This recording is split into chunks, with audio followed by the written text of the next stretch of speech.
Professor Jayashankar agriculture యూనివర్సిటీలో మంత్రి పొన్నం ప్రభాకర్ మాట్లాడుతున్నారు. లైవ్ చూద్దాం. అందరూ ఐక్యంగా ఈ విధంగా విభాగాలు ఏర్పాటు చేసుకొని ఒక గొంతుగా మారాడండి.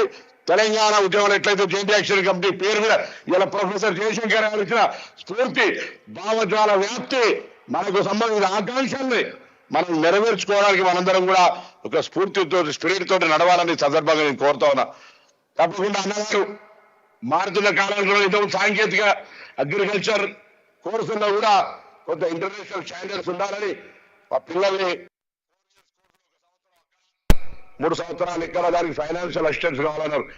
అదేవిధంగా పీజీ కోర్సులో కూడా ఒక బీసీ స్టూడెంట్ ఒక 10 మంది 100% డెఫినెట్లీ నేను అవుట్ ఆఫ్ ప్రయారిటీలా గవర్నమెంట్ దగ్గర నుంచి అనుమతి తీసుకొని నేను మీ అందరి ముందర వాగ్దానం విజ్ఞప్తి ప్రభుత్వం దగ్గర ఆ జీవో తీసుకొస్తానే విశ్వాసంతో మీ అందరి ముందర కూడా ఈ మాట తెలియజేస్తా ఉన్నా. తప్పకుండా నేను ఎందుకు చెప్తున్నా అంటే ఇది వ్యవసాయం అనేది కూడా వెనుకటి లాగా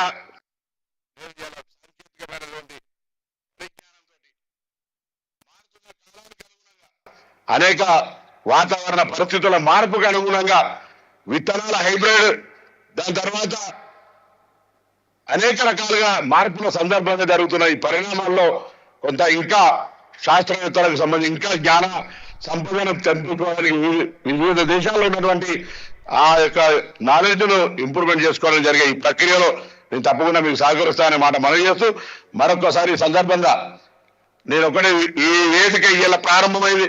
అందరికి వరలక్ష్మి వ్రతం శ్రావణ శుక్రవారం మీ అందరికీ నా శుభాకాంక్షలు. మంచి రోజు ప్రారంభించుకుంటా ఉన్నాం. ఈ స్పిరిట్ ఈ స్ఫూర్తి మీకు మీరు ఎక్కడెక్కడ ఏ ఊర్లలో వచ్చారో ఎక్కడెక్కడ ఉద్యోగాల సంఘం నేను మిత్రుల్ని కోరుతా ఉన్నా. ఇది స్ప్రెడ్ కావాలి. అందు జాగలే ఇటువంటి విభాగాలు ఏర్పాటు కావాలి.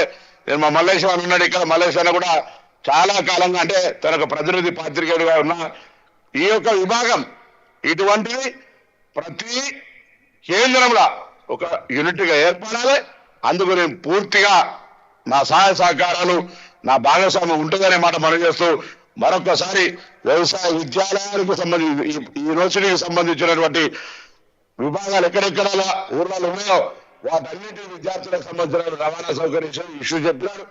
ఇతర ఏ అంశాలన్నా నేను మీ ప్రతినిధిగా మీ యొక్క బాధ్యతకు సంబంధించిన వాళ్ళు మీ భాగస్వామిగా ఉంటాననే మాట మనం చేస్తూ మరొకసారి ఎందుకంటే జానయ్య గారు పొన్నం ప్రభాకర్ చెప్తే కాకపోతే ఊరుకునేటోడే కాదు.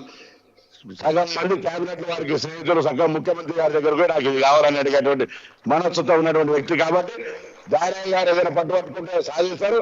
అది కూడా ప్రజాస్వామికంగా మీరు ఎత్తామని చాలా మంది డెమోక్రటిక్ గా నడుస్తా ఉంది. డిఫరెన్స్ బిట్వీన్ డెమోక్రటిక్ అండ్ అడగలేదు నేతృత్వం డిక్టేటర్షిప్ మీరు గమనిస్తా ఉన్నారు. ఇలా గతంలో నియంతృత్వము మాకు ప్రజాపాలన ప్రజాస్వామికం మేము మాత్రమే చెప్పింది వినాలి. వ్యవస్థ అయిపోయిందనే లేదు. మేము మీరు చెప్పింది కూడా వినడానికి సిద్ధంగా ఉన్నాం. మార్పులు చేర్పులు సమాజానికి ఉపయోగపడతాయంటే స్వీకరించడానికి సిద్ధంగా ఉన్నాం.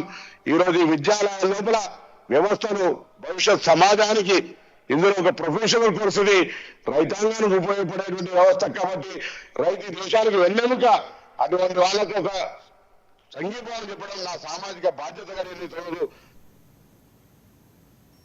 ఢిల్లీలో ఏఐసీసీ అధ్యక్షుడు మల్లికార్జున ఖర్గే